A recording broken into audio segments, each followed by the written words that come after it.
أعوذ بالله من الشيطان الرجيم بسم الله الرحمن الرحيم الحمد لله رب العالمين الحمد لله رب العالمين الحمد لله رب العالمين Lamin Sela UDP 100% online TV nka programo min sodale araba alhamdulillah bi mutana wo program kinola kana diamu banko dingole bankola kola be banko dingo be konton na mediale ka kafuma programo nyinna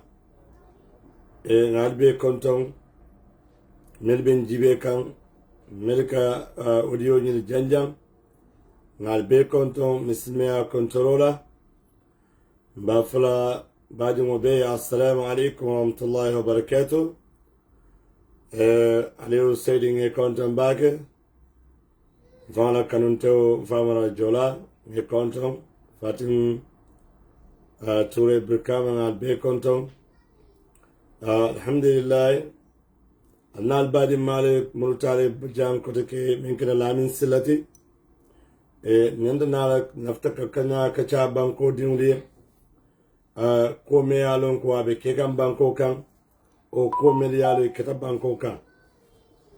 na kacha fulubita bunda menna me yalon ko me ngajere Muhammadu Dabo anin baba jaye programme min sort fat network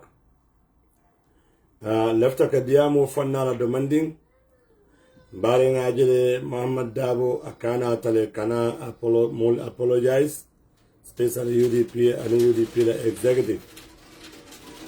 So we had nandi left a kadiamu ufanna domandi. Membe je doron gambe de won sinna hakilo to back.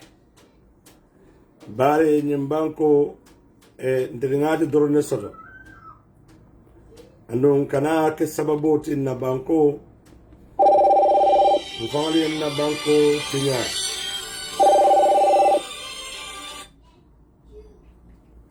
Hello? Hello, Toma. Yeah, madam me Facebook live. Nimpa them I'll get back. Yo, you operated jala Yeah. jala kodo. Alright. Alright.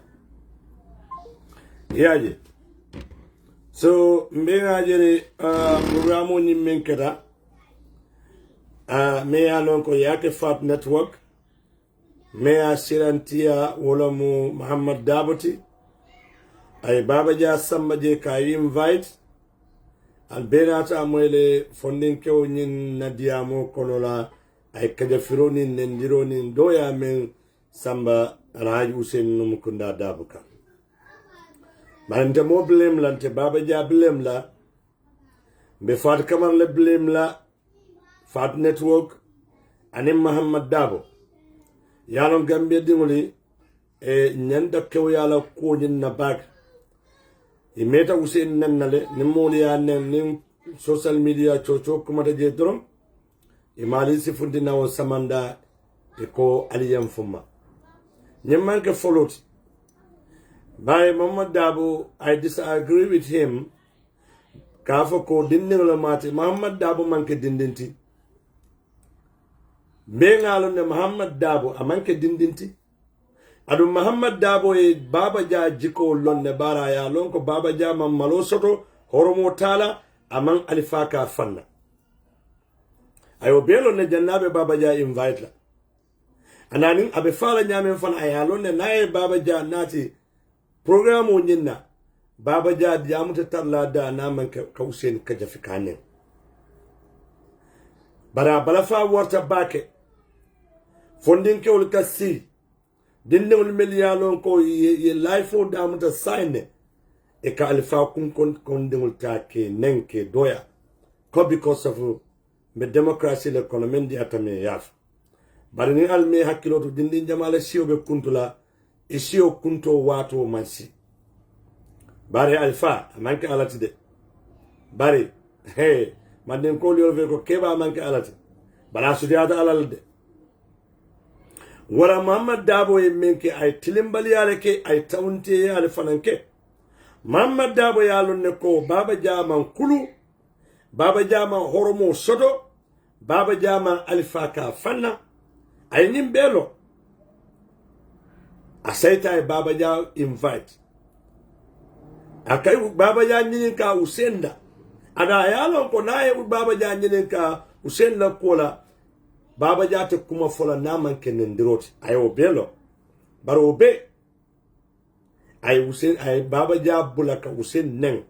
samira ko momiri yalon ko ni nyabutu keso matale yalon Gambia dimone ala na to nya fonyoy Muhammad Dabo te mo kuma nana kana sindi television to ka fa nen baba ja membe kulubale ya nyinna baba ja te mo invite lana ayna baba ja fa nen the same thing Fat Kamara te sonna moye na la platform oka membe Fat Kamara fanen ifa fulang solimandin to kana si kawoli nen mendi ata ko because me democracy le kono go radio ready Fat Network dro mantara Gambia barnali ajibe mol melka Hussein Dabo nen e be kata Fat Network le baba jan doronte follow te me Hussein no Amal Jite ñol bere bo kono signatele ka Amal Jite invite Fat Network akata sija ko Hussein ka dolo min ngo ñim ble mo bala la Fatou Kamara le kan be men fola Fatou Kamara e doron asa hakkilo to back Fatou Kamara isi hakkilo to islam Allah subhanahu wa ta'ala nya man so me da sini otano la anytime waro man so islam nya isi alfal bunya ikana alfal doya wallahi di woding niye fa horoma ita wandi fa doya la niya ta yebuke fa nen ita wandi fa nenna bare hadama de me mo la wulula nen afanga ya fanga la wulula nen ha bare kila sallallahu alaihi wasallam ako momen ka mo la wulula nen ifanga ye ike fanga la wulula nen bare niye la ye wandi wulula nen na ye jo ya cause because he tell ya wulula nen in the first place warambe men fola UDP supporter solier anin banko din kendol Fatu Camara ngamere is the right time gambe dingule aliye fat Camara aliye jamfala UDP supporter sol Alfat Camara boycott ne atrali alfat bunya wallahi nim bekene barato ne Hussein horoma ya bunya wala platform membe Hussein nenna ba ka jafila e manyo platform sembentu ya bare nalka Fatu Camara follow alkala programme jibe alkesia amunta alka Fatu Camara alka semmole diala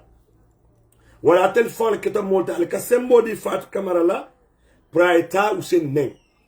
nale Hussein bunyali ya horma wallahi ali ko di Fatu Camara la Fat network la ani anything me alon ko a consent Fat la UDP ko la ala ko diala yalo alman men understand Fatu Camara UDP o manjikila amanjikila network wala wallahi UDP be jikri Allah subhanahu wa ta'ala Allah adu mansome alharamadun da o mansobe haramadun UDP la kanodun na haramadun sonde metole December karote dinan ka carte o fay UDP with or without Fatu Camara or Fat network UDP be nyim bankur windale inshallah bara dimina water back and ngamela is the right time gambe dinguli o UDP supporter sol Fatu Camara ngala lubla jibe UDP ba mafo as a party support no o mala bankudi ya nyantole we don't have nothing wrong with that bari katara sirin ka mol invite ala platform o kan kana Hussein Dabo den montoro wati kilin wati fule bahanna wo mum malbal yalati billah marabal yalamu alfantaya alfanamu bare nimmo moye alfa soto yela alfa bunya itata sila inyama ma ime bondina kampama ikasi television tema dunia bebe jibela ibe wandi alfa nenna alfa me ala maybe wole fam fisiate itala wululalti Gambia politiko manjare nyinda Muhammad Dabo iye menke yalo ne iye menke Muhammad Dabo manke dindinti de Muhammad le ala iye menke dalilo me bula nyinkela Allah alam bari ye kule ke yalo ne fana biri ba kala yalo ne membe kala ji bari ni man kuolo aketa molisa understand bari ite Muhammad Dabo ite yalo ne ko ni baba ja nati la programo kan baba ja be men kala dro ka Hussein Dabo ne adi olon bare baba ja jannabe ne la platform kan alota platform dole kanun yu adam barola ralil to yama ya be Hussein kajafil abanenna wala ite olo already kaje ko nyin nina natin na programo to abeni alfa nennal Muhammad Dabo ikana mo kumudi mo le fenyo busa iko Hussein Dabo muital alfa kendol barinte man sowola billahi Hussein Dabo man kela alfa kendati bare te sonna baba jaye fane no ida sonna baba jaye baba nende ida sonna wala ni ko bi Hussein Dabo muital alfa kendolati o manke tonyati ila alfa kendo ibuko doya o ibukam inimmo bukatara sina ako doya wala ni ko Hussein Dabo muital alfa kendolati o manke tonyati Hussein Dabo manke alfa kendolati e ma Hussein bunya e ma horoma Muhammad Dabo imam bunya soto Husseiniye e ma horomo sotai because natare horomo soto Hussein Dabo ye bunya sotai no dambi te baba ja invite lana e kay na yana Hussein ne bare ta baba ja te fa ne ta sini est-ce que baba jabe tar la sirine tamam madaro abe fanena inabe ata minna abe fanena hey alinga nafiki abula gambia yenyim banko je nim banko wala ke ala akaman sore di dunia banko maram dunia molla banko molla ifan daji kol benyame gambia we have long way to go bari nyantale nganna daji ko jama fali banko dimul fan bare mol kallo mo be kallo mo e menke amambe bar mol ka fu ko no me democracy le kono ala right le ma yafo yes bari mola right mo man right soto ka mola alfa den alfa membe ko alay Hussein Dabo mo me yalon ko asi wuluno dinti o asisiano e fat yena si social media ina mamma e mambo kampamma e kana si be ata minne be jisma minna e mo bula banenna ni nafikiya be ni nabi nyanta bola nyim banko kan nen ko nga banko soto lefta banko sifa men bare ngame fo UDP kolye bare Fat Camara ya mila ko UDP la life ba tele bulu bare menaka election on la hey al Fat Camara ala boycott UDP ko ali cordial al kana la programme ul share al kana bula normal al kana follow al be on friend ala jibe fom men after la nyin carte fayo memma fo wole be UDP damage laba UDP Fat with or without Fat network UDP will win this election inshallah bari mo ni do yalla ci de ngo Hussein Dabo Doro mantara Gambia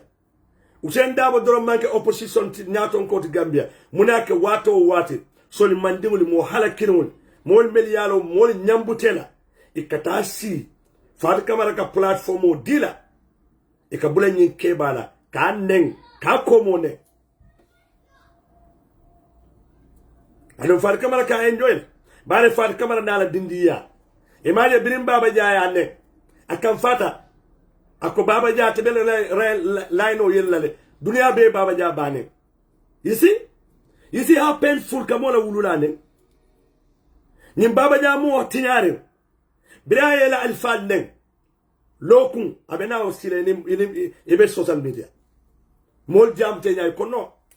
you must fight because baba jaa la wululale ne bari fela o baba jaa killing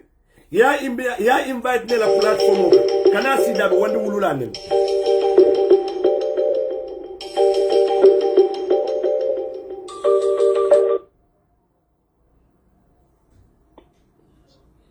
hello alaykum salam sasilla numbara tetamba numbara do ko wenyade abiya mbe Facebook live la lafta di amna live la fo yeah lafta di amna Facebook live la bela programme on follow okay good all right hold on 1 second hold on okay all right Mari you are Mari welcome ebe program on the side bismillah hello yeah Molbe Lameka go ahead okay assalamu alaikum Mr. Sindai numbara ba kala program on Buffalo kan is very interesting number okay comme like ning temben na ko mumbe sado ko no mbialo na ko mumbe je comme baba jaay ko munke amande ya mobe UDP ko hanara mo manke UDP di ka alpha ne ngama nyanna di ala moy waye comme de as a UDP member and they mun sort go for they just use baba ja to drive our attention from the main issue. So like kung manyana focus pa to baba ja we have some serious issues on the ground. Yeah. Which is even about the security of the man Dabo because these people are capable of doing anything. I agree. Why like come the focus la baba ja program. They are just trying to create diversion. So then we are focusing on Baba Ja while they are planning more serious things. So they are like Babila security because can you lamol boy la muliara ko ka ko jarete mo bela le del be fempen kala pour ka ko dawat no la man in this country. So mo mun ko fo. This one is just a word, new word so level why there are more serious threats. Muliara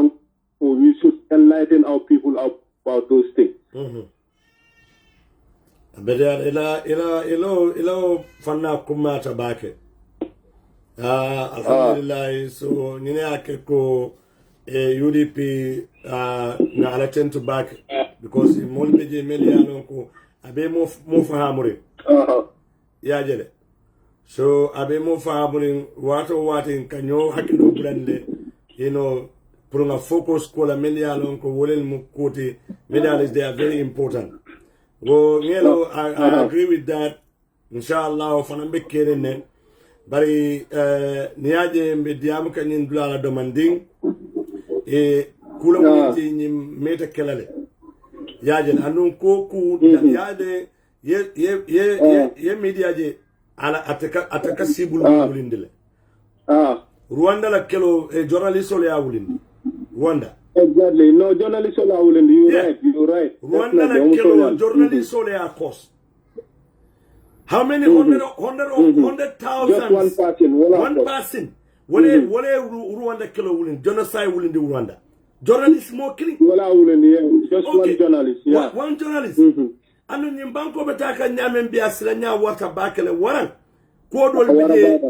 beje ntol bulano fonga diamo kolale. Pour nga nyoso hakilo la pour nyimol kana. Kol melke da Rwanda nyol ni la ko hey. Gambia nema hakilo nas keno Gambia le. Yalo landa tambo mandia alay. Amambede landa tambo ko kay ko tambiru amambede ay no. Wol mel beke ganyem bango ka anu ni ajibe a president Adama Barrow le bunda ile nyimbela. Very good. Because atelebe siring is the cause of everything. Abe siring bufa sonne. Abe siring bufa sonne farma le jawara lota. Aka usen ne faka fo kema jahilo. Adama fanga be siring. Illa Adama munafiqolet. Aka bulo di la ka bulo ko tiye. Okay. Kema jahilo. Allo jahili ya patio. Farma le jawara be siring. Adama Barrow be siring. Billahi. All just one Hamad Bana kalanta ya be. Birim Baba Jalafta Usen Dabo atakila. A wultana na kabe Mike Tala Buma. Siaka jata kaya bula ya. You see? Yeah. So ning kombe ko nyim bula la ting. Ha? Nyimu kula ti gambi nyanta diamu la nyim kula la janibe problem odila. Fenkola. Baraka mbari kumo sawata back. Thank you very much. Yeah. Are they? No, definitely. Yeah. Go ahead. Yeah, better about it. And that's all we want to tell you from Kunda, Fofana Kunda, oh, okay. Baraka. Thank you very much, brother. Thank you. Fofana Kunda, yeah, Bismillah. Baraka. Thank you very much. Yeah. Because munamu nyaje kodol beje nyanta diam lala. Social media is very dangerous. Journalism meliano ko radio bungul be bulla is very journalism hakili tu balam. Banku dol meliano ko journalism le kala sababol tika bankol mala. Warande atara nyabo taman sel sifa lana kan na banko kan. Journalistol kela o mediatol kela platformol bula mo kuntangali bulu e katasi al famme alon ko mol laftala so much so e kalo e kanen e kamera lambetala wo mu fitina wulindolati fitina wulindolam anu nyimbe nyaaya bi usen nenga bi akada Gambia ko fenkoti free market because munam President Adama Barrow le silo di molda. Kabunda yele mole pre Usen Neng. Bare Usen Neng jamare keda fank tar sirin. Abaka disontaje bare abe lafri wolela. Wayat nan bi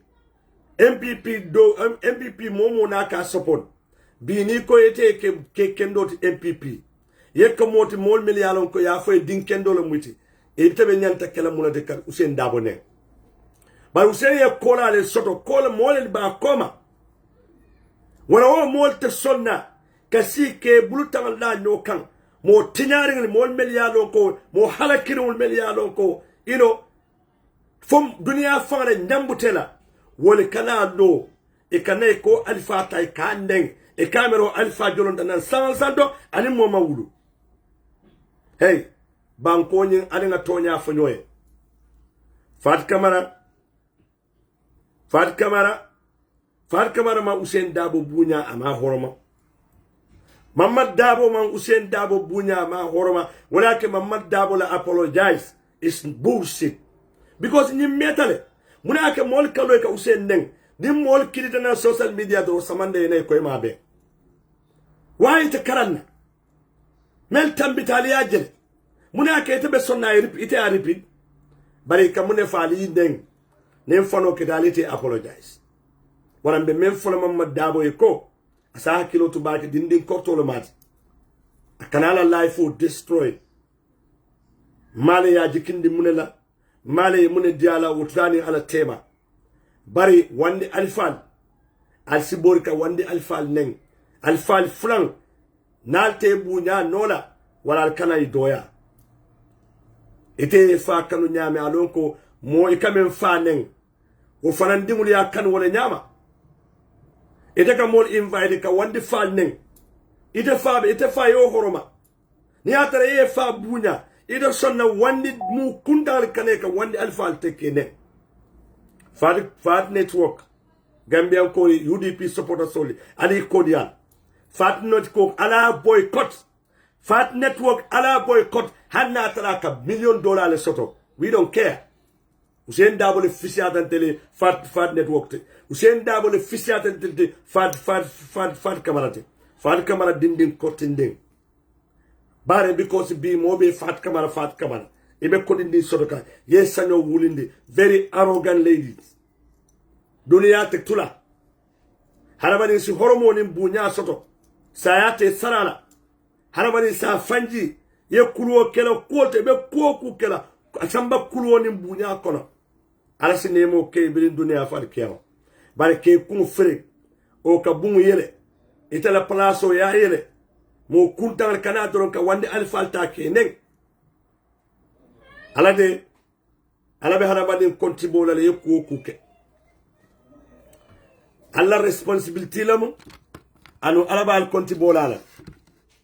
wala mebe fola fatiye asa hakilo tubake bare dunia mbetilo mbebi kono soma benala harabani sa hakilo tubake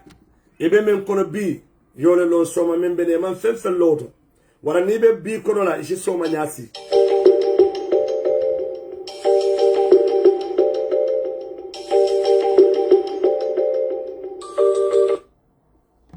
nebe bi kono ishi soma nyasi because soma benala de wala men fola Fatu Kamara ye ala platformo akana mo kuntangali bula e katabula de ka wonde alfal ne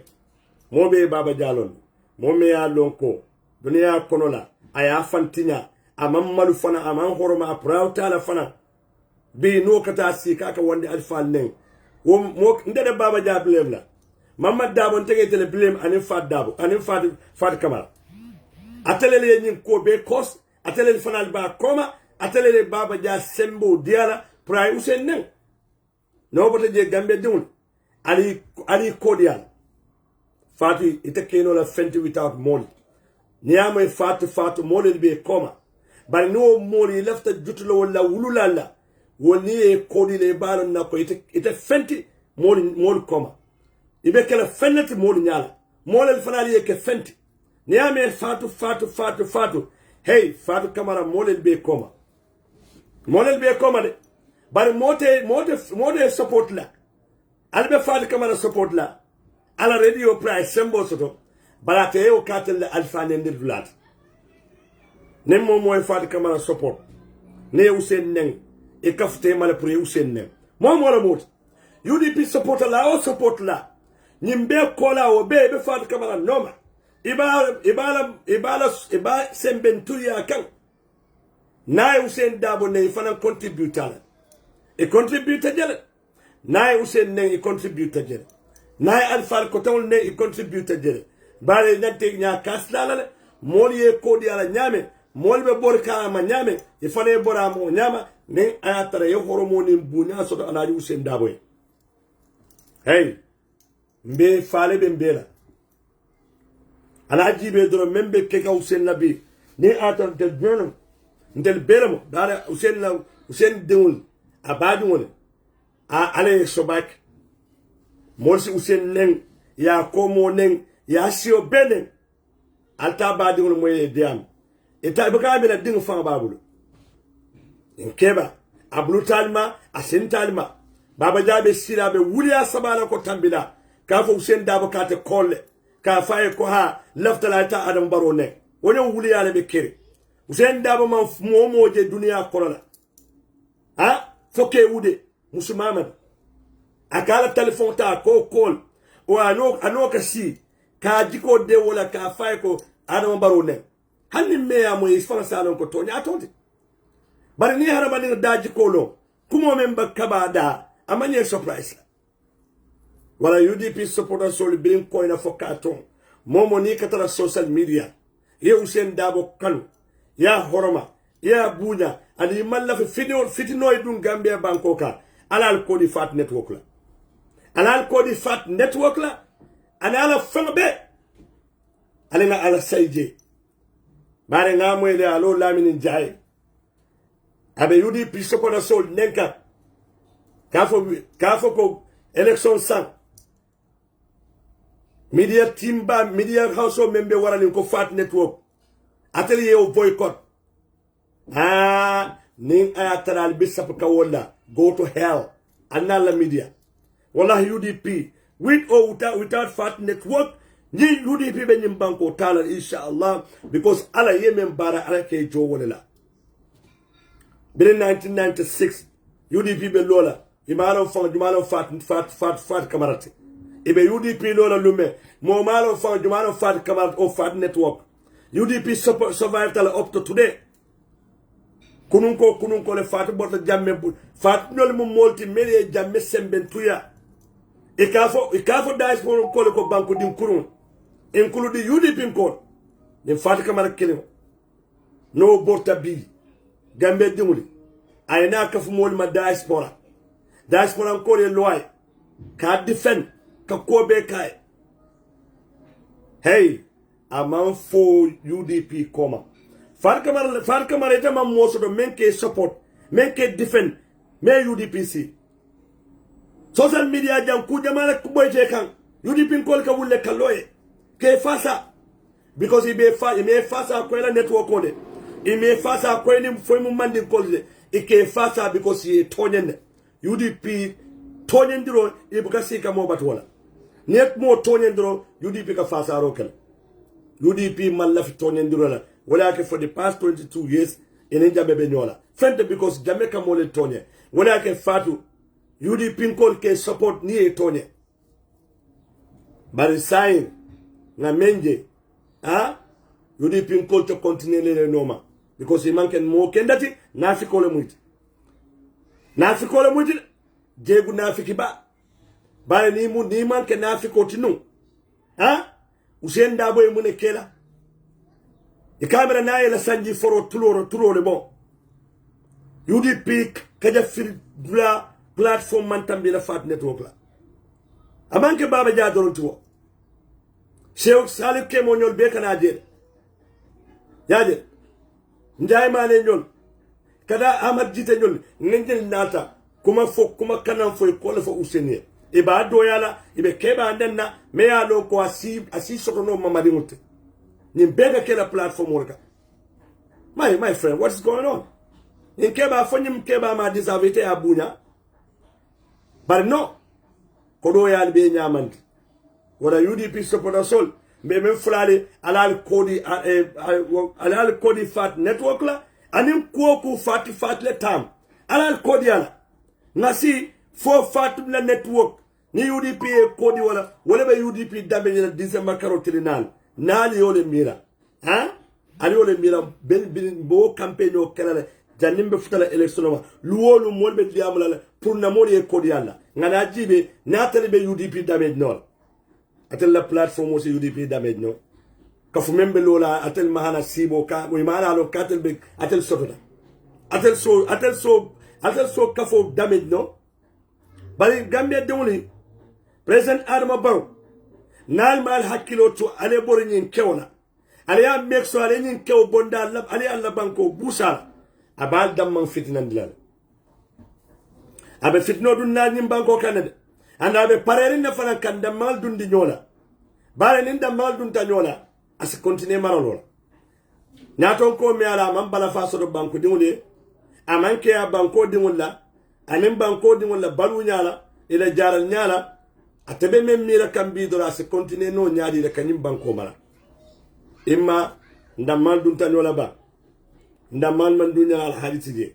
wala gembe dun atel men yala al kanjibe atel men beta carte fayola atel men carte fay nyin kewe ka ka fenti bila man ke fenti bi aman dutun na mul soto aman doya mul soto falte no be murukal kannan kotake aka fala al carte fayne gambe di wala ala hakilotu ali president Adama Barrow ala jibe mu mo sifa la mu nyinti daji ko sifa nya dire ba daji ko jawba mo mo bala fa tala adu nyim banko ata bala fa sotona lede nali sonta soxital bulla December karoteli nal nyim banko president Adama Barrow be kulala al kan gambe di wala ya jambe daba albe duwala albe nimisala munaka ya jambe fa botaje alba duwala fa ningaro ya jambe tusiri last chance le balbul wala mu December karoteli nan Allah subhanahu wa ta'ala hakilo di haraba de wala le ye mira me na fa yo ke memme na fa borala albe yalo do nyim banko sanji lulum mbole konote ni sanji lulu ala fan konti boba president Adama Barrow bilale nyim banko diala ay mum fisamanti ala nati nyim banko ka banko di wala balu wala karola banko di wala jaral bundala banko di wala londo la karola ala jibe ay mun na fa nati me ya lon ko al silono ala ya fako alhamdulillah ale nati atije wala no ma o ma sakini be murukal kannan ko deke abal dene kam prale carte o fay nane carte o fay abe men kelalla ngeen men tambito mo demande mo alsalo president Adama Barrow charge kilinne abore ngabaka aman so faba sotola wolam December karoteli nan nali ya bali ale banko tabulu nyim banko kanatale we have a future but nal sonta succeed the Gambia man future soto koteke ni banko te betinyala le ni banko dimul damani alaman deman damman be dunna nyola nzofale adu nyim banko politiko bantale be fala le dak avec la partie kilineti wala be nyim banko rulla atiyateba akuyateba kante keso wote Adama bonna koteke na substal bulla nyen kar December karoteli nan no bataje lafta diamala na bal musola karola me alon ko me alon na benu diaspora e ako ay banko le kanu abak akaka kelo ke banko le e bar me njahal doro ngala diamol mel moy sayin o afunde da Fari Jaw Mane e lafta diamole kalkilin nala nin ko bala fa wata bak Fari Jaw Mane kalo ka foko etebe lola e ka president Adama Barrow kumandi e ka fay lun kayto di lun tan bela dunia dula fo dula meya lonko dunia konola ha president kalo ka kayto di banko dimul bela a banko fo Afrika Europe afo America ja ne kadal bar woni sain tema yamro man la fa sanji tan sabo sil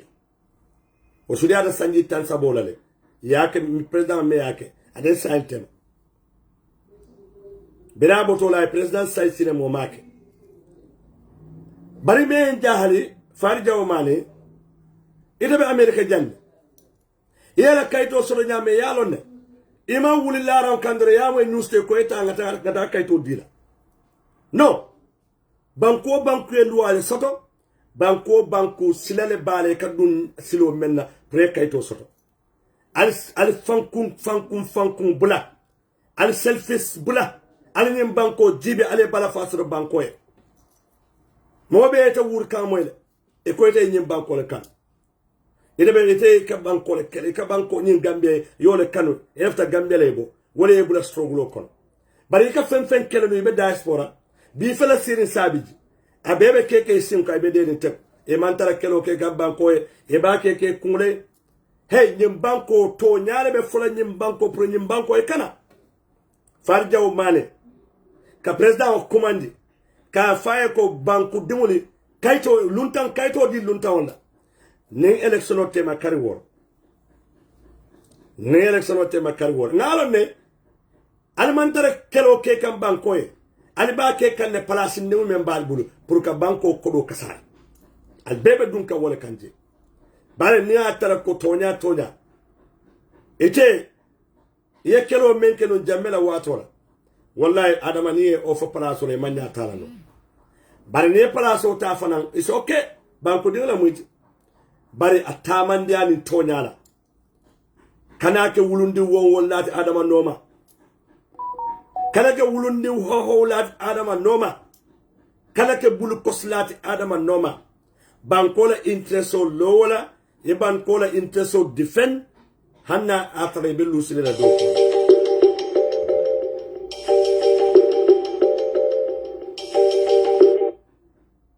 hello assalamu alaikum. Alaikum salam. Mustafila ina mbara baga. Ina mbara be live la ma fa la diama live la. Ya Allah ka diamo. Okay, thank you, welcome. Todi ma. Nde ama ala jam fa bakor ka Italy. Oh, okay, welcome to the program, brother. Nde la fa ka comment menke about this Babaja and Fatou Camara and Mohamed Dabo. And Baba Mohamed Dabo apologies. Momo, yes, okay. This thing is a plan. You, Fatou Camara, Mohamed Babaja, they planned this to come and insult Gambian people. Not only Alhaji Hussein Dabo, but they are insulting Gambian people. Because Nitariya Jibe, Mohammed, before this program, he come to the life, another life like I tell him all B in Lunkaring, the program Bale Keleje, Bakari, different countries all the bank call Labi. You understand? I tell him all Nim Baba Yala Kanake, because what they are planning, la plan on him be ya settle in another molkang, Kabula Mola Kabolu Neng. Yeah. Molka for you, Alay Hussein Dabo Neng. It's normal for Akatolo Kumanakana, but this is insult for every Gambian because B Najafat come and be at the sitting at Joka or Temon of B. Alata Kola, you send down your left in the Siloka, ye from Pai, gotta be seen exile Manano Soko. Then the Fataka Fat Network Yell. Alata Kola Naji Baba Yanu Boranam B. Imina Jang, he be Diamolo. Alata Kola was in double from the Takoiko. He don't follow the father. The campaign men bake Gambia too, but we don't support UDP. But let's Nintonya Kasonara, Akotonya, Alangatonya, Nintonya Narangatonya, campaign men bake at Gambia be a bake campaign Pasal, baby, Mul baby. Why they don't come? They campaign out UDP or for Barosita. Gambian will understand. Alai Bora Kanalo Mol Nyarako Akamole apologize. Can you see the Alai Pura action Jibe Nimbaba Jai Kumakang for Aya Bonda Dakono? Aya for Ala action Jibe Faka Murunda Kankotanga Kaitan Dalako. Are you sure? Yeah. A Kaitan Dalako Aya Fokotang. And Fatou Camara is watching that program. Fatou is a responsible man, woman. Oh, I tell them CEO the coming Fatou network. Another Lamin Jai. It will when they see this thing immediately, they should condemn this if there is no politics. Alafwe Adambaro Bay use kana be mendi ke kana we know everything about it. Natara it will Fatou Camara taflo kata mangin so jibe. Lamin Jai taflo kata mangin so jibe. Hanitul ma jibe moba jibe la ayekola ya fo ko Allah so be nyin lan nyin nangam karne ro ali jibe. Right. Natare tul mom pare ka Gambia nol neng e mom pare ka Alay Hussein Dabo neng. Mohammed mom pare ka Hussein Dabo nak dalo nonsense apology ka mo ka ko ka Hussein Dabo apology. Fatu Camara be siri ngama jibe Mohamed found instant natra ko ate même fois la video ha mo apologize ka nyin kita da fe bring ni benyi nonsense ko fo ka ata mo fata mun dinul ata ko nyanta ga jele ko nyanta ka stop la immediately Gambia mun Gambia non le tati kata fa na minati be Fatu Camara jela be fly be da sila America la dimbal ko ata kata fa Gambia na janita bi Gambia dingul men beje wala be janila Gambia na tinyata bi Gambia no Gambia to latinya ndingul nim musol nim ba ma ñu la bi wala ba xalaati même for la Gambia no le bi or what any other Gambia not only UDP because even this part Kamankala okay when we come for assaulting of UDP it can make a platform all so we watch it exactly mbola fogante yes because ni tata ma janko samure na jela la nonsense school be ke jata exactly yeah. You understand? That Sierra Leone boy from there's one Sierra Leone boy from the Siloka who you didn't call it Abu Dhabi, and Buru Bakar on Araya Safari Pejoko, you didn't call it Nimburu. We see. Yeah. You understand? Different people's coming, Momo Lafka insult, Ilafaka views sort of. But it's all about Ilafamina Pure views sort of. You mole sort of Molke Gibe, Yasafera, Bimo Ulinan and Gibe, Bimo Ululem, or Bimo Ulitan. Oh, it's all about that. So it will go views sort of mean to them. If I supply honorable and Dawala, and if you give him you can store the level of make a more common and Purkana Coleman because people will be interested. Yeah. That makes sense. Who is Salif Kemo Baro? Who is Salif Kemo Baro? Wallahi. Ikuka was someone and Kanabula Mola Kamol next. Who is Baba Ja? Good Jikeno member Jimila Kewali. Tinari. No. You can come and find common. Because we should not blame Mohammed. We blame Fatu Kamara because Fatu Kamara is watching this show and they planned this thing before this. They plan it. There are 3 numbers. Let's see the union plan in Ataka Pintimolka. We have the sources. Very soon we will see the sources. Yes, so your plan and where in the Mole Mitra who is working on the barrow. Fatu Kamara Amirako, Gamino Mantraka Jide, he think that we are stupid or we are sleeping or I don't know, we don't know. Patakamara, any attack is all about UDP or it's all about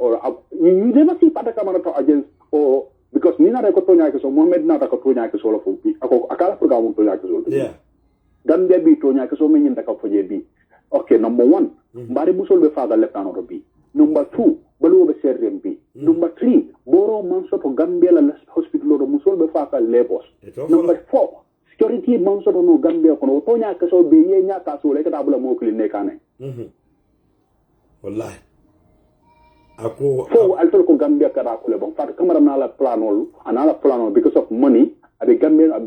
no file nyokan abe Gambia no file nyokan Gambia no be siri fat kamara want us to moli na ngala peyo nyi moli ya follow kotenke fo Gambia di mo formula de ba wallahi nenko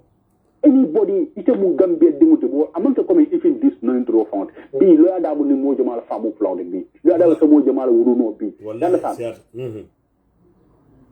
ni mo wandi alfa ni alfa ko dama bele nem bi because bi nyaaje mo jamal be wewelen sino kay be bori mborna mano kay be kidin na bi alfa ko la nyim pa bi ro ay ni tonya na ni mon tonya fa ni fa ala ke kidin la wallahi am tonya let's say fak alma tonya ala mo fa xamala bi atan tama la platform na fa ala ba ni ngala len platform mu naka foje woka av ngof na diamo kon ika mem foje ka banko karanyo bala fo ka banko jani la ba wallahi bara ta fola je because of anim baro bu ne ala MPP mo le ba be menke ka we know we are mol ka jibe mol be la mutuno jibe kan ye mitu menke to ni ngala bora ni ngala baba jani at Fat Kamara MPP Mano, we know everything, what they are planning to come and insult Damo, we know everything. But very soon, everything is going to be clear. Yeah. Fat Kamara, you think that he can play game on the peoples so that he can collect peoples, money from peoples. Alani men do ko ya bo use kan he used they use kan for the ninka type of karata ka fly like that because ka falo ko member da kono Fat Kamara bi ninka do ay numpo odin kare fa wata grâce America because amanam foi in kare fa be ta kulo fatata ku kelota da tada jade ade ko adingol emai abe banko malaka abe siring abe banko malaka jambeno le nyabala ite diamula be nafi ko jele be findele ba fala ko let's take the apologize of Muhammad that's what yeah ki temen ba fala ko let's take the apologize of Muhammad ni te fama no foto bo apologize sala ni o mari fama no fo bo apologize ni en de fama no foto bo apologize sala al nga din kuru ya bula way gambe no ni la fekkal gambe be dikele dinkel lol di way wallahi ko bala juma la fanne na television ko jambi me we na mari ñofa yeah ndega ina fe abala fa warta way gambe no la nga nim mam toña fo bil dakh wala o pabiro nim mo moy ñaado mo la bula la mo lay ba ne imam toña fo comme ya head le wala ne ko toña fa al kamina be kiti la way wala kanin ke ba ka hate for no reason bi ni aje to be sete be do ko government be sete be do sirin gambe ko no be sirin america man na mo je man ne bal jibe man ne fañol jibe al ta ko pa biru vitamina be sirin gambe akula na ñoya be sirin je wallahi ni wo voice ni to la to kana ko kawle ne fo to le amela ala be sinol we should boycott mo gambe no ñenta ka fat ko boycott because ala fa kelo ro wulindi gambe ala fa gambe malale ngore fay journalist le banku dol me ala fa gambe malale le ya jane ñanta kilo tle la ko do bak no don't get this all from fisar do mana but especially this Fatu network nka for anywhere in any comment anywhere in this world nka for gamela less careful for this woman ni muso ni ngata lebe ni alman tankal ni kelo kete gambe aba sunna dalla because he is hypocrite all ma ni muso amon fenje na man ka kodo jo jata ko bela amon fenje na man ka kodoti kodo jata ko bela abe gambe yeah hali bi ngoy ni nonsense o hali bi ni modo na o NPP other party or from other place e ko libadi ala sama le ko na asili ko ta kayro ya da bonne you don't care bakara we know ala plan o mo ya lonne but gamma mo gambe demuti ite you leave that go hada madu mo nyanta ka wura respect le nyanta ka gammo hadi men manke wura nyanta ka respect bi nyim men kira fat kamara ya nyanta ka kuyenni anu nyanta ka boycott le yende kala ko pejo nyum bulale so de la baraka ba genda da bayan ko ni kaskara so mo to molla abe sore ala inshallah baraka ila kumo sada bag alamu alayni jo thank you very much thank you wala mo kola from Italy madin albia diamo moyle akamen for long wala mo nyinti banko yin mbe ngalo ne membe kere Fat network na men for long ba ante peta diamo la bare mbe men fala gambe di wole doro alinga ke hakilimat alinga hakilo to baake fana ni network Fat network gambe di wole nal mal hakilo to nem fitinobe bola banko kan kabo journalist bo ready bunga bola jeel bare ready bung me ala be parere o media me ala te be yele ne dron kam moli naaje mo furi woni kana mo la alfal ne so naal kal be sembo dilo ready bunga alfan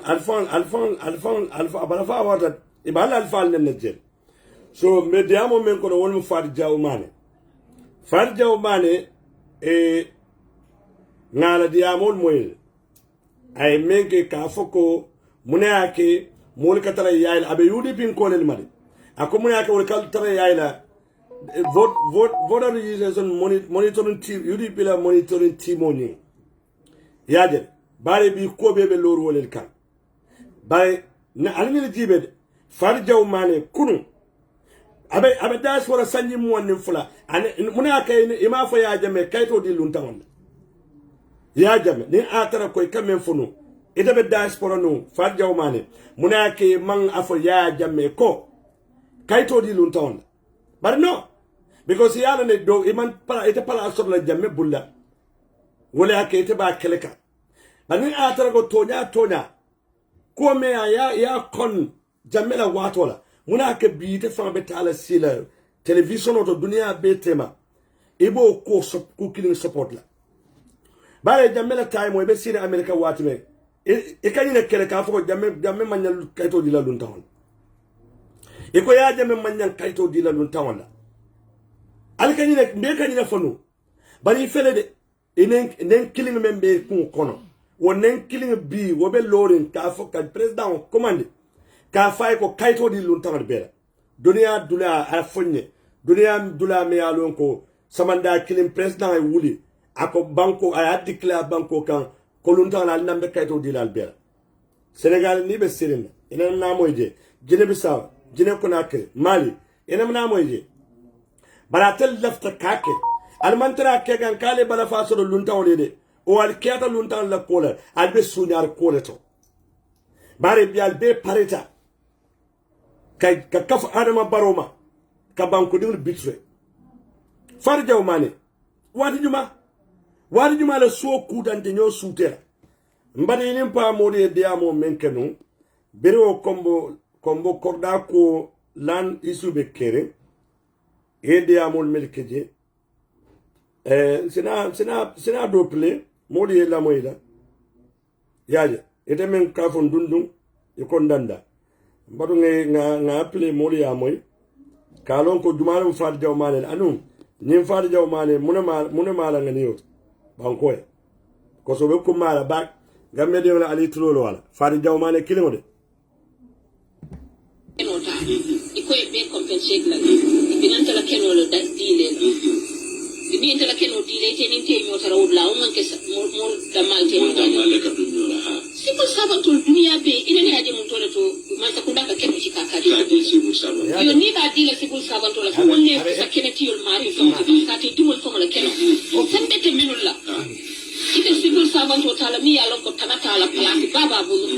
war dimol la keno ya busi la ya diwo civil servant ita banku dimol le nyaani ñoo fa jamani naro sai ne aje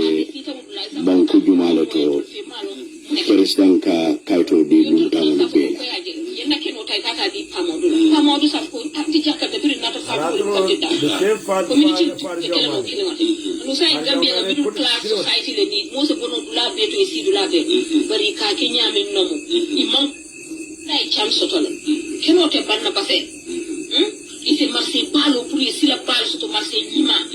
rien ne mi da ke problème ni mamma fulol ba fulol to tula ne jam man di ko ba fulol to tula jam sar fulol ba fulol abinala ne jannato ni do ba fulol na wutu jama ta jam ha ite wala kala ko ñoo faaje duma ñama ma wala min faay tambi wala sa da be man bokko abi sire ko adu am so ala so keno so ko bala dimolu mo pate bala keno so to ha wo man ta kala ku fono te ka wala fa wul be wo so to le ami ko bonjan min di fam sa da be jama bi fa la min di balom di sem ko won ka ko ha ko bola ni lan pro iye ke lan minister le ta problem ko le ati nyawunya atandi na ko mba kata kanne kana nga ku jama tara du finyo ko na bari mba kata ni ka no le yeboje bari man la tele fumu ko kumbula problem o moy tulola they are so insensitive to it. I was shocked. But despite all this federal money kumbula foloka ke itende foloka nyo albe fari jawmane kilingde membe president Adama Barrow commande kam pray kayto di luntan la o fari jawmane kombola kene salaje lo problème an foy molla korda dur boendi akaka tambita mol nyato ka kombola right fight akanyene foko mol mel kabona mbase woli ni na do kombo ikana woli kabona mbase kana na kombo ikela ikamol kombo kolla kenol dila o mol mel kabona mbadibu woli kana kombo imawulu kombo ikana kombo kenol dila yaje aferenda fanga president Adama Barrow kuma voka foko dunia kono civil servant mintole yaje mintole ka ken masakunda president keno kuntu kadi wolla yaje so ay ni alingen jibe atal yalla ne ko nyim palaso accept far jawmane man nyim palaso accept ko alafta ka do ko ke banko bare ni atara ko tilimbal yalla mu jenko afanga le president Adama Barrow la nyim masakunda mo tilimbalole mo jenkeni ngoleni baro be ayo belo afila yela palaso muta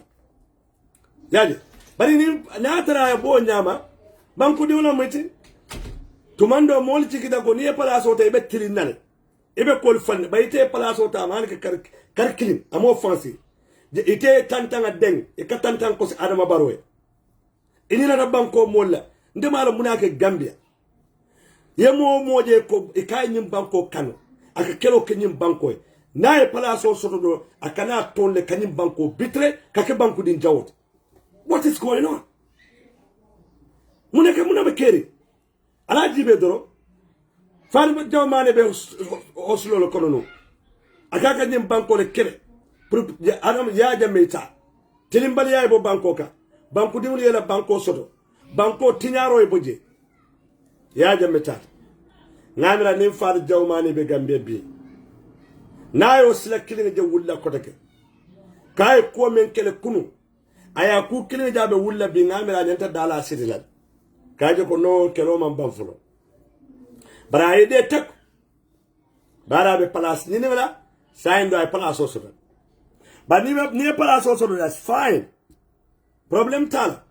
bari place o tamandani tonya la kana banko diul bitre kana banko bitre because of ila selfish interest barem be nga lonne ka president Adama Barrow commande ka fay ko luntan ka kayto di luntan li beda anu itala mom itafana mom molati nun kunu e ka jamme kala wala e ko jamme kanna kayto di luntan la o manyanka ke imade kene kensa keno doron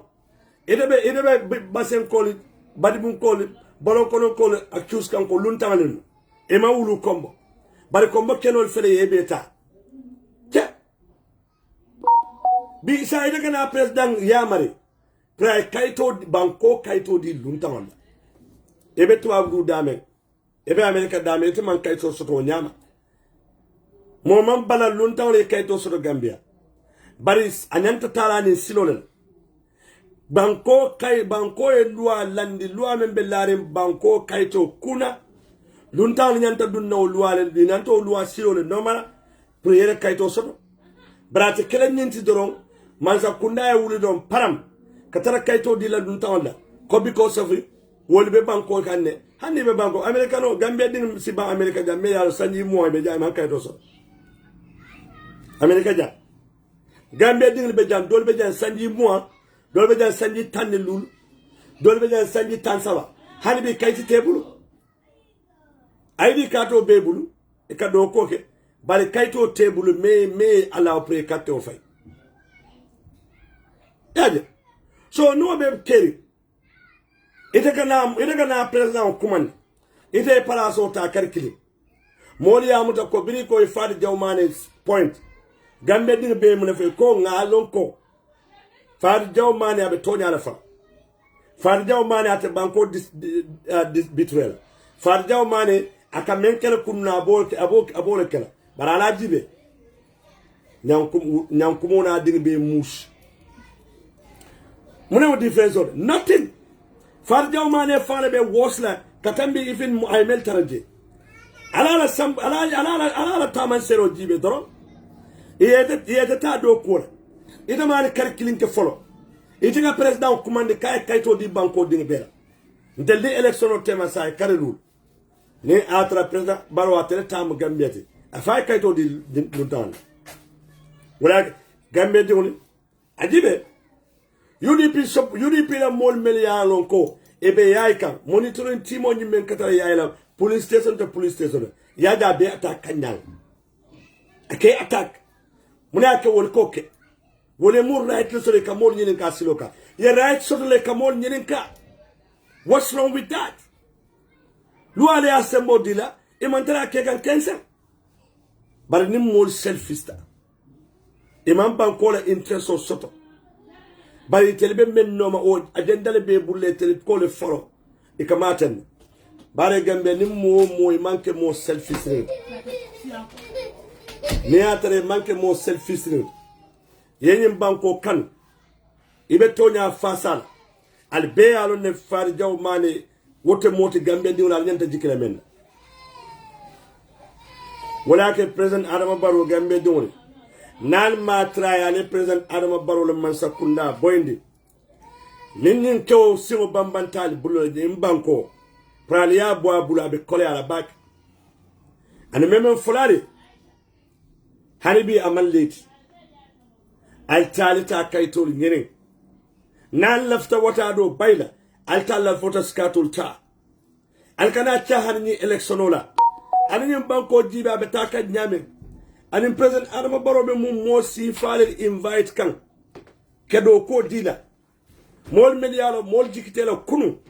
bire palaso so de fele mol bitre e fele sai lata president Adama Barrow kan ibe pareren ka gambetina bare mo manke kodo be dunna tele be kodo be soto la nyamen doro that's what they want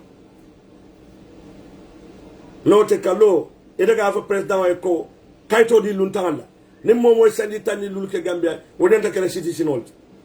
ndego kayto bankola loi be laari wala nyama nana tan kayto lo karola banko e ma momon balanka kayto di luntawala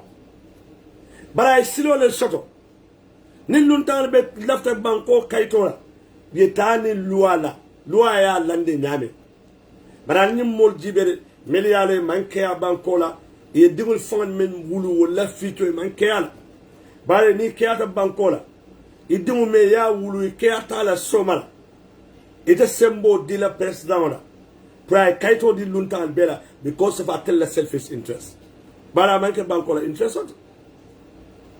amanke bankola interest bare individual bare ni banko be nyamen bi president Adama Barrow na la mol ibe ko ni be mentala do ko la fana wo foyo agenda support wala mo ka make sure president Adama Barrow be kanila nyani adi be ko le support imandara banko de biko na tare be banko e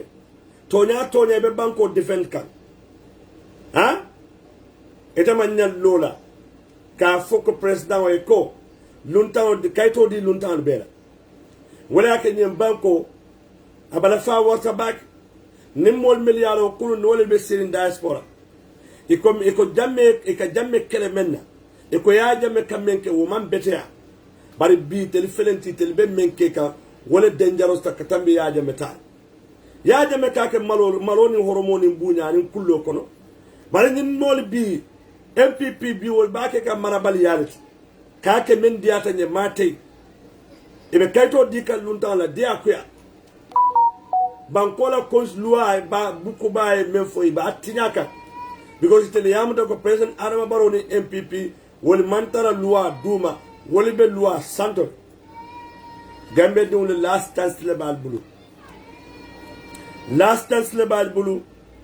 nar sonta nyem banko president Adama Barrow soksital bulla December karo tili nan nyem banko man fito soto patak ando me musol kumandila mbare musol nali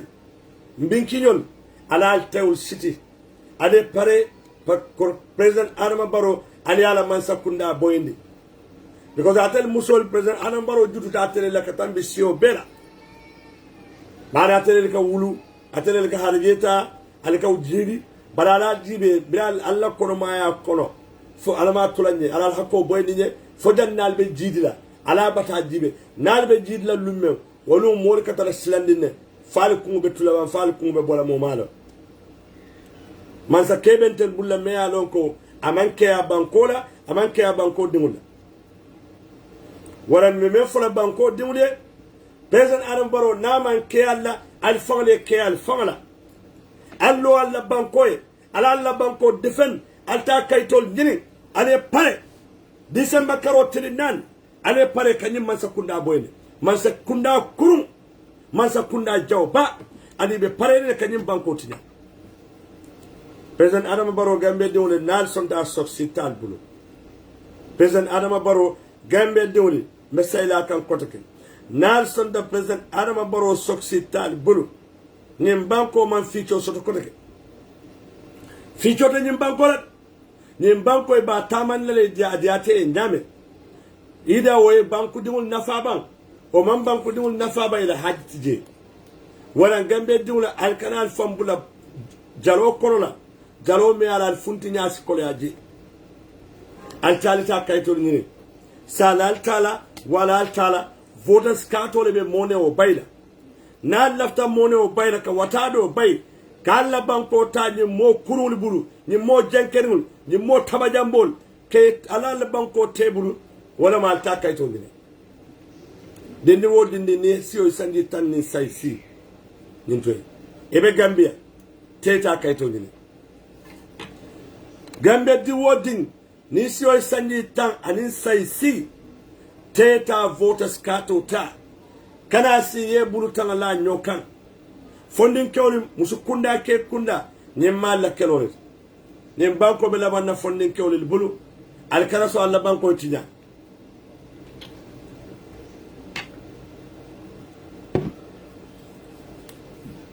al kana so alla banko tinya memol be kumandila registration aba wato sitale membe yaman tambi lokum kirinna membe yaman tambi lokum kirinna amomoni atare man kaitota teta kaitota momoni atare man kaitota mbal danila altalita kaitota alkana ni election of ni chahano muta ni banko nyanta kanalale bagambe dun alkana so alla banko e tu alkana so nyimmo selfie sineli alla banko destroy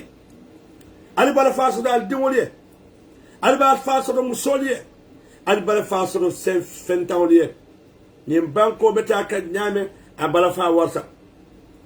ado membe mbodla ni problème o be kono wolo mo nga president Adama Barrow vote out president Adama Barrow nan man nyen kew bondi aliya sindi alta fola moy albalo na nyen kew le jawyata albalo na nyen man bala faso do banko diwle albalo na nyen be parerin fana ka sinyen banko ka jannabe fala president Adama Barrow na soxital bulula altabon na carte ki solo kote altabon la carte ki solo na soxital bulu wala kana song president Adama Barrow soxital bulu anu gambe di wala sa kenole ale ya jame bondi dame sako Adama Barrow diaspora kon ngal komandi nemmo motano la Gambia ani mol mako melbe Gambia ani mol mako ani mol support pour mol sik jama sik kaytol tano nyame ni mol yata mol france wulino nyame tele kartol fay al telephone ta moy bota kordala kono moy bota tundole la ala la mol ko al badi wol al tero al kanun tawl kadiya muye pour kayto nyene ne kayto fana nyene ita kayto di UDP la nyembako namanke UDP ma political party le Gambia membe nyim banko sambala ko banko de won laftala nyame atije adu gambe de won ade mistake ko me soto mamira be hayra o be sonna or mistake ko repeat na koteke wonam president Adama Barrow ka bulay nyim banko mala koteke mamira gambe de be parelal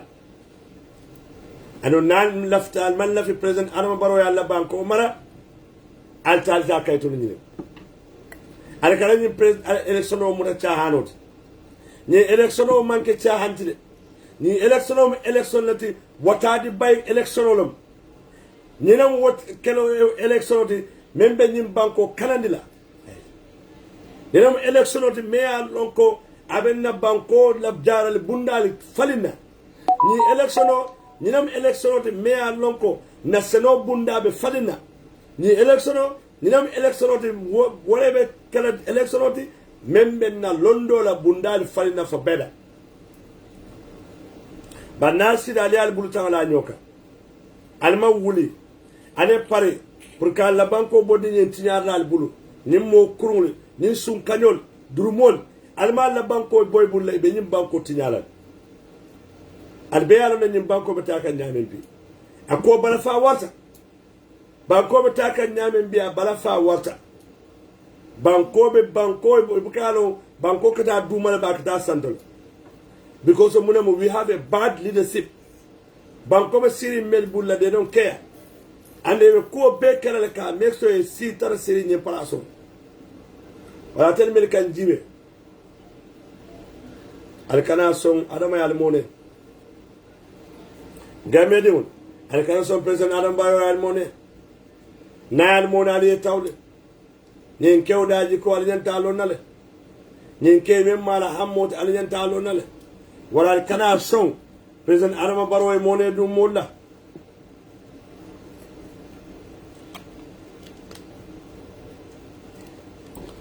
altalita kaytol nyine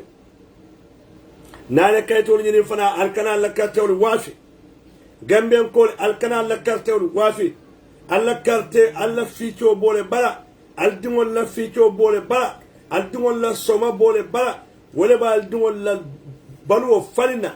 ka bali kendo dila alkana la kartol wafi albor MPP kolla gambe diwne albor adama barona la MPP la aljawol mu MPP president adama barona la MPP gambe diwne aljawol mu alborila nal man borila bal destroy la e bal destroy la ibe sirinin lamento a jarte ko bella because ar horomote wulindi la je imam pare fanan ka wulije wala tel melbe dibe kam